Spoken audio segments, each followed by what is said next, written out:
Intense activité du président de la République Félix-Antoine Tshisekedi Tshilombo au cours de la semaine qui s'achève, une semaine qui s'est ouverte par la visite au travail effectuée en Allemagne. Le chef de l'État est arrivé à Berlin en compagnie de la distinguée première dame Denise Nyakero Tshisekedi.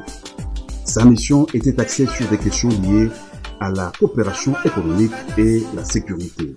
Sur place, dans la capitale allemande, le président de la République a eu des entretiens en tête-à-tête avec le chancelier allemand Olaf Scholz.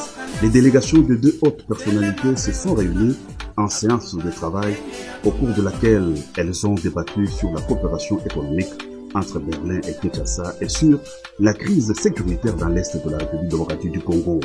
Les Allemands ont réaffirmé leur attachement à la souveraineté de la RDC et dénoncé la présence militaire rwandaise en territoire congolais.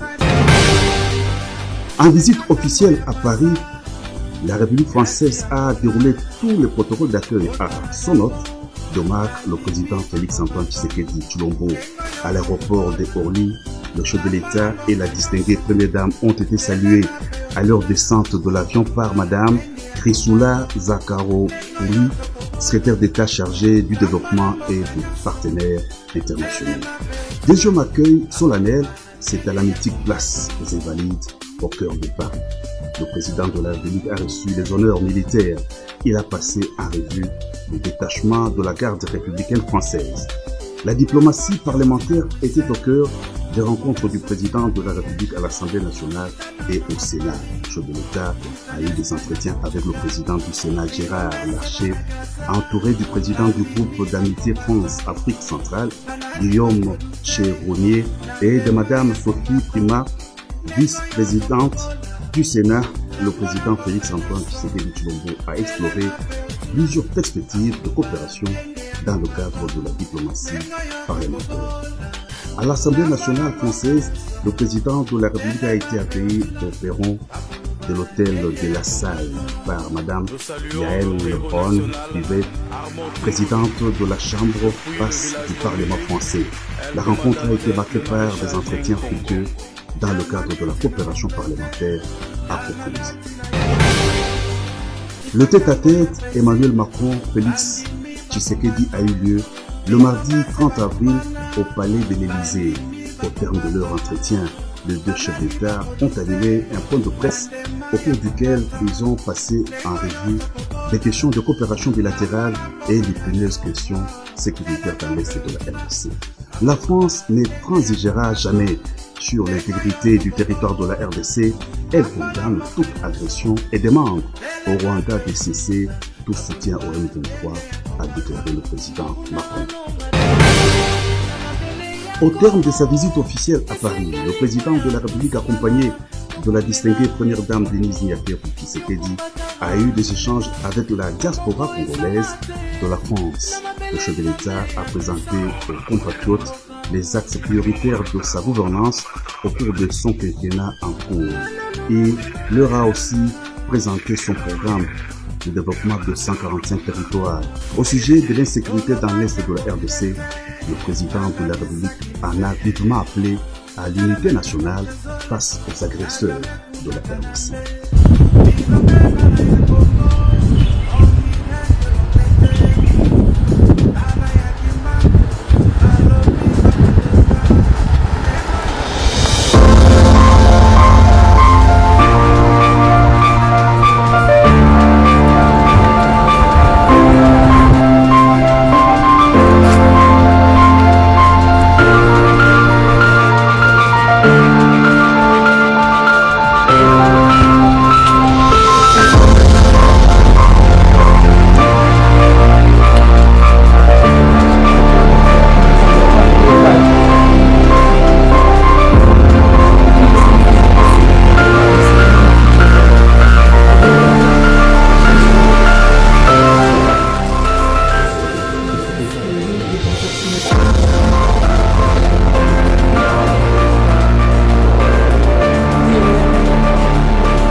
Elle pose très bien.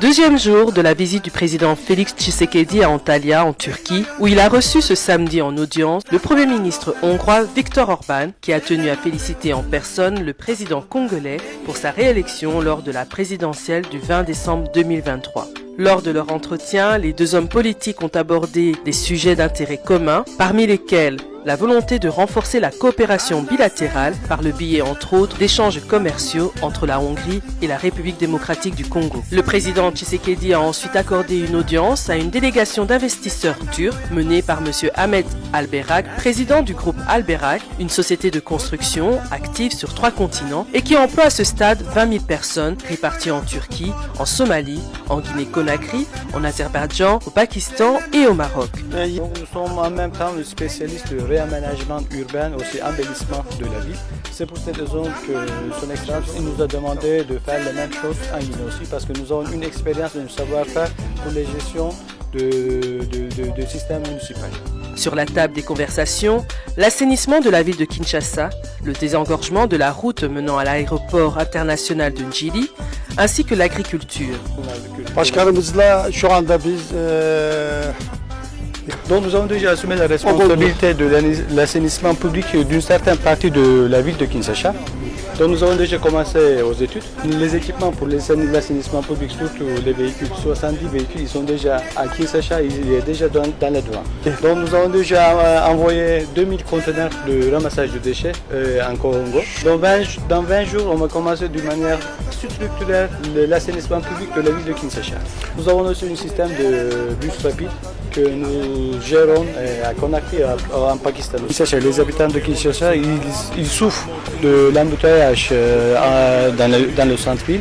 C'est pour cette raison que depuis le centre-ville jusqu'à l'aéroport, il s'agit d'une ligne de 24 km. Les habitants de Kinshasa, ils vont circuler dans 55 minutes. Nous avons utilisé les bus 100% électriques, donc ils seront tous écologiques. Une rencontre empreinte d'espoir pour le développement de nouvelles infrastructures en RDC. Le président Félix Tshisekedi va poursuivre son séjour de travail en Turquie avec d'autres rencontres ce dimanche, jour de clôture du forum diplomatique d'Antalya qui réunit d'éminentes personnalités du domaine de la diplomatie.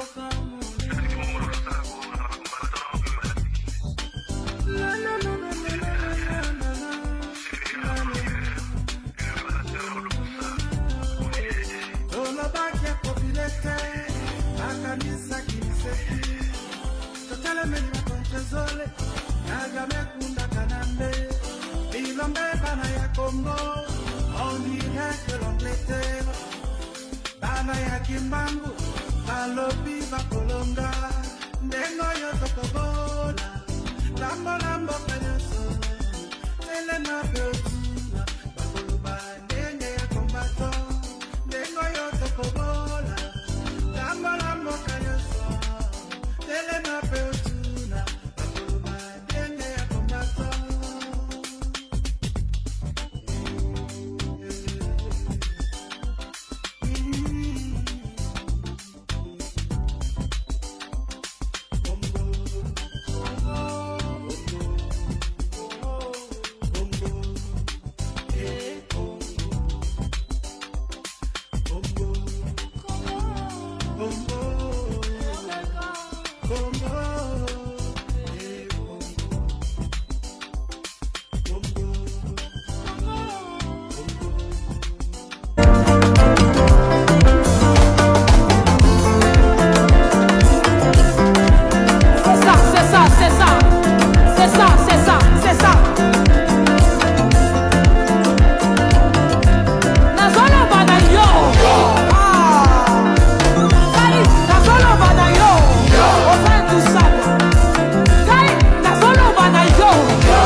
Congolais, on l'invite manger à l'Élysée. Macron l'invite manger. On lui demande de venir avec 3 personnes. Il va porter tous ses cousins du village. Il leur demande de venir aussi manger. Il les met tous dans l'avion. Les voilà. Ils sont humiliés comme ça devant la presse. Félix Tshisekedi, lors de sa visite à Paris, a pris le soin de voyager avec toute sa famille. Une délégation dont le nombre est visiblement supérieur à celui que l'hôte avait prévu. Le temps du dîner arrivé, il fallait respecter le nombre. Le ministre de la Communication, celui des Affaires étrangères et l'ambassadeur vont être humiliés publiquement. La famille va dîner et eux, les officiels, resteront dehors. On dirait qu'au Congo, il n'y a pas à manger. Ne comprends pas depuis nos chefs d'État. En Europe, c'est ça. Quand un blanc t'invite ici, c'est en Afrique, là, quand on cuisine, on dit qu'il faut quand même cuisiner beaucoup parce que s'il y a les invités, s'il y a les étrangers, si quelqu'un vient à l'improviste, non, en Europe, c'est pas comme ça. En Europe, dans une famille de 3 personnes, quand ils sont 3 dans la maison, quand ils cuisinent, c'est 3 plats, 3 personnes. Ok? Quand t'invites, ils vont aller acheter un plat jetable au marché, c'est pour toi. Quand t'es invité, c'est pour toi. Le plat jetable, c'est pour toi. Dès que tu finis de manger, on casse ça, on jette. D'accord? Les 3 plats qu'il y avait dans la maison restent toujours là. Donc, quand on vous invite, quand vous voulez venir avec d'autres personnes, là, il faut avertir. On vous donne le hockey. S'il n'y a pas le hockey, ne venez pas avec vos cousins du village. C'est comme ça l'Europe. L'Europe, c'est pas l'Afrique. Vous émulez tout un continent. C'était Bazar. Abonnez-vous pour les nouveaux. On fait ça. Vous avez condamné l'invasion de l'Ukraine par la Russie, mais vous revendiquez la liberté de traiter toujours avec la Russie. Bien sûr, bien sûr. Aujourd'hui en France, on a condamné Israël pour certains de ses actes à Gaza. Est-ce que ça a empêché la France de garder ses relations avec Israël? Pourquoi est-ce que quand ça arrive aux Africains, on veut les juger? On n'a pas à nous juger. Nous avons le droit d'avoir les amis que nous voulons. Et nous sommes amis à tous ceux qui veulent être nos amis. Bientôt, il y aura à nouveau un forum où les Africains seront conviés avec les Russes. Est-ce que vous irez? Oui, je vais m'y rendre. Oui. Ce sera peut-être en juin. Voilà. Pourquoi maintenir ce lien? Pourquoi est-ce que vous le maintenez, même si tant d'Occidentaux voudraient? Mais parce qu'eux le maintiennent aussi.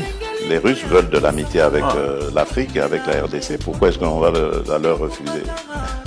Il n'y a pas de raison. La progression de Wagner en Afrique ne vous fait pas peur? En tout cas, en République démocratique du Congo, voilà, peut-être que j'aurais peur pour les autres pays. En tout cas, je n'ai pas vu de massacre ni de pillage de la part chez vous, de Wagner chez moi, donc je n'ai pas à avoir peur. Le Rwanda est plus un épouvantail pour la RDC que Wagner. Qui ramassera le plus la mise en Afrique entre la Chine, la Russie, les islamistes? Ça, c'est une bonne question. Les islamistes, d'abord, ils ne sont pas désirés. La Chine et la Russie, eux, ce sont des partenaires et qui viennent par la grande porte. Une dizaine d'ambassadeurs de l'Union européenne accrédités en République démocratique du Congo étaient ce vendredi 24 mai 2024 à la Cité de l'Union africaine. À en croire Nicolas Berlanga Martinez, ambassadeur de l'Union européenne qui a conduit cette délégation auprès du chef de l'État, cette rencontre planifiée depuis de longues dates a permis de passer en revue le partenariat stratégique entre l'UE et la RDC. Cette rencontre avait été déjà planifiée un peu en avant. C'est une rencontre avec l'ensemble des ambassadeurs européens. Et de notre côté, justement, on a voulu réitérer l'importance que la RDC pour l'Union européenne dans son ensemble a en tant que partenaire stratégique. Et notre envie de renouveler ces partenariats entre égaux, pour favoriser, pour faciliter, pour encourager un dialogue franc et ouvert, justement dans l'essence des priorités que les ambitions du président pour son 12e mandat. S'agissant de la situation sécuritaire dans l'Est de la RDC, le chef de la délégation des ambassadeurs européens a fait part de la solidarité avec le peuple congolais pour ce qui se passe dans l'Est. Quant aux événements du dimanche de Pentecôte, l'UE condamne toute tentative de déstabilisation des institutions. Il faut retenir, tout d'abord, c'est notre solidarité avec ce qui se passe à l'Est du pays, notre souhait de pouvoir rencontrer dès que possible une paix durable et aussi notre soutien pour les développements et comme j'ai dit avant, pour tous ces priorité du deuxième mandat du chef de l'État. Et nous tous, nous sommes d'accord à travailler avec les autorités pour renforcer les institutions de l'État et pour éviter toute tentative de déstabilisation de la vie normale, de la vie politique, de la vie sociale en RDC. Cette délégation, précisons-le, était constituée des ambassadeurs de la Suède, de l'Italie, de la Belgique, des Pays-Bas, de l'Espagne et des représentants du Portugal, de la France, de la Grèce, de la Hongrie et de la République tchèque.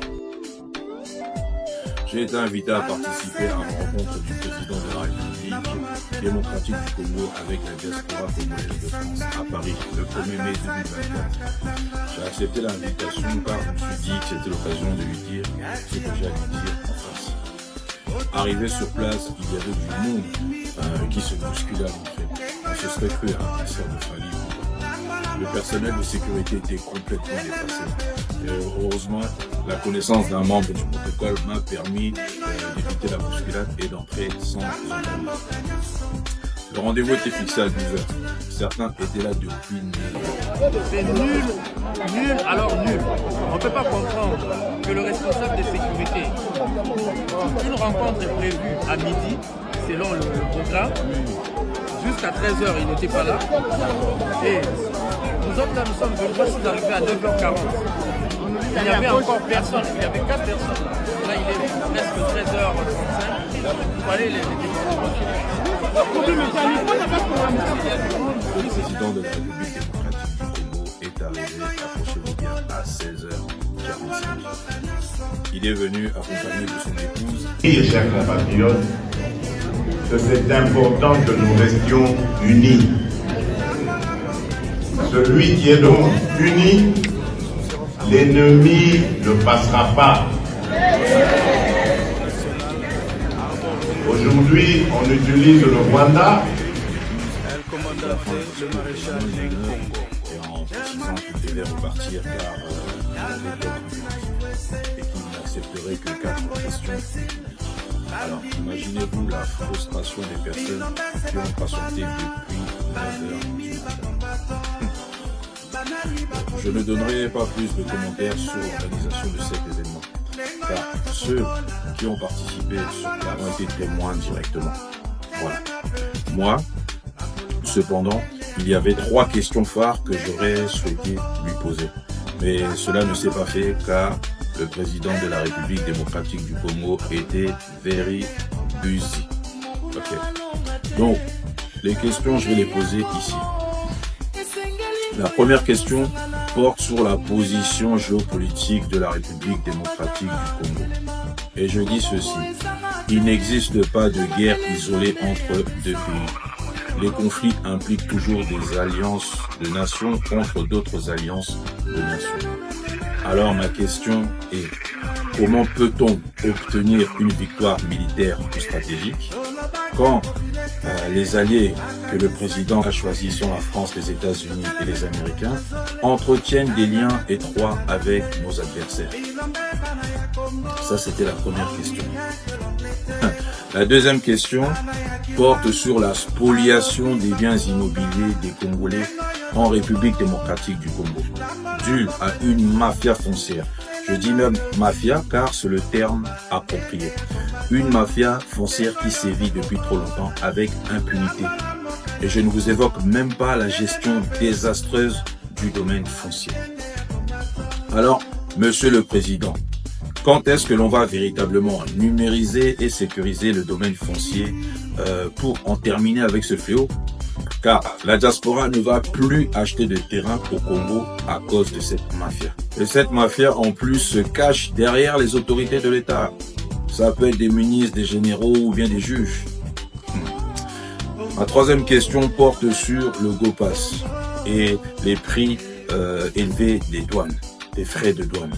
Alors, Monsieur le Président, quand est-ce que la taxe GoPass qui est de $55 sera purement et simplement supprimée?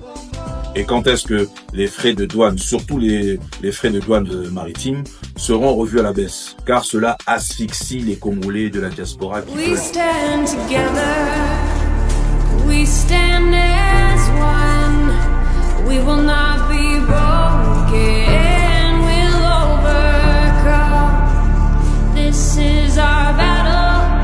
boyokaka te nazoloba ngo na lingala mondele azosakana na biso amoni biso bazoba amoni biso banyama balobi boye États-Unis, Suisse, Canada, Angleterre, Irlande du Nord na Union Européenne mobimba balobi toko kanga frontière na biso te toko construire mur na Rwanda te toko signer accord na Russie te toko iko boya ba nyamulenge na kati ya ba institution na biso te il faut bazala représenter, c'est obligatoire leur présence, ils doivent avoir un quota na armée, na police, na gouvernement, na service national, na service ya renseignement nyonso tokoki ko exécuter moratoire ya peine de mort te nani diplomatie nde l'unique façon ya kosisa bitumba ya est toko bunda na Rwanda te oui Rwanda les protéger oui na question ya nini il ya faut négociation na M23 question ya est il faut tout sur lango bien pour frontière eza malamu te entre les deux pays. Il faut frontière il y a Congo na Rwanda ba boujango ba pesa Rwanda mabele à peu près 300 km. Oui alobi FDLR Congo e cause suna FDLR te il faut to benga ba FDLR nyonso baza na kata mboka te. Nef balobi il faut to solo la na M23 na AFC ya Corneille Nanga.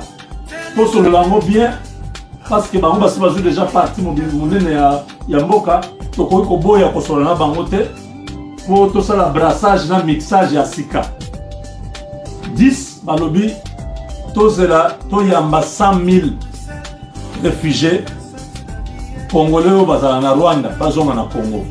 Non bandeko, trop c'est trop. Il est temps que le monde sache que le Congo il y a des hommes. Il est temps qu'on sache qu'on ne peut pas intimider les Congolais. L'ambassade de Nyonso est Kangama. L'ambassade de Nyonso est Kangama. Ce sont nos ennemis. Ils nous ont déclaré la guerre comme maître. Ce sont nos ennemis. Ça c'est une guerre clairement qu'ils n'ont rien à foutre avec nous. Alors, tout est à l'avantage du Rwanda. Tout est-ce que ça n'a pas boyé est à l'avantage du Rwanda. Donc le Rwanda est plus important que le Congo. Parce que vous voulez voler nos minéraux et vous devez. Donc nous nous battons. Enchanté, on a un petit cadeau pour vous. Oh, merci. C'est vrai, avec les Cubs de France. Oui. C'est le maillot avec lequel on a joué mercredi. Oui, mercredi avec le président. J'ai vu. On a fait un maillot et on l'a tout dédicacé. Merci beaucoup. D'être venu. Merci. Et le président a signé aussi. On l'a signé. On l'a signé. Vous avez la signature du président. Oui, mais il faut faire une photo avec ça. Oui, merci. Juste un pas d'alerte pour les légende algérienne. Saint-Germain, attendez. L'un des meilleurs buteurs de l'histoire du PSG, Dominique Rocheteau.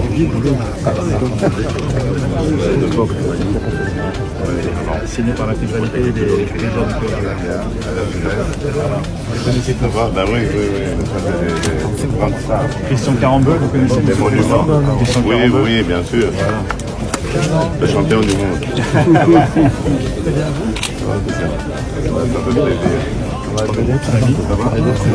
Ça fait plaisir.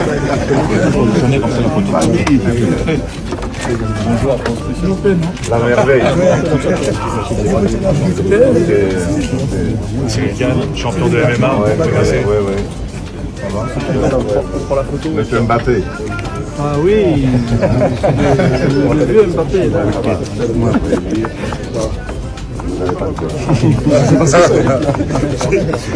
Le mandat qui vient de me rester.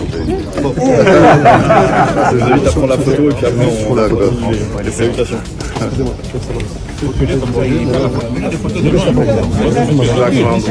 Recule, Michel.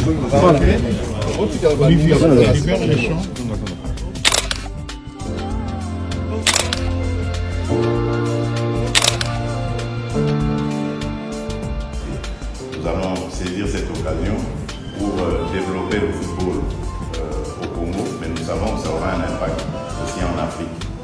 Il faut que ça continue. Nous devons continuer ces échanges pour davantage rendre à l'Afrique cette fierté qu'elle a d'avoir de grands joueurs de football, de grands talents qui mériteraient, comme les stars qui ont réussi, les stars africaines qui ont réussi dans le football ici, d'être aussi la fierté de leur pays, mais en restant en Afrique. Donc, grâce à cette collaboration avec l'AFD, je crois que nous allons pouvoir booster le talent africain, et pour ça, vraiment, je vous remercie. Pour terminer, je dirais que demain, je vais rencontrer le président Macron et je vais insister pour qu'il nous laisse encore pendant quelques temps la charmante dame qui représente l'AFD en République démocratique du Congo, Safia Otokore, qui a été l'épouse de l'ancienne star Didier Otokore. Son ex-épouse représente l'AFD à Kinshasa et elle est très très efficace parce que vraiment elle nous aide à financer des projets. Ouais, merci vraiment pour cet accueil. Merci à la France et que vive l'amitié franco-congolaise.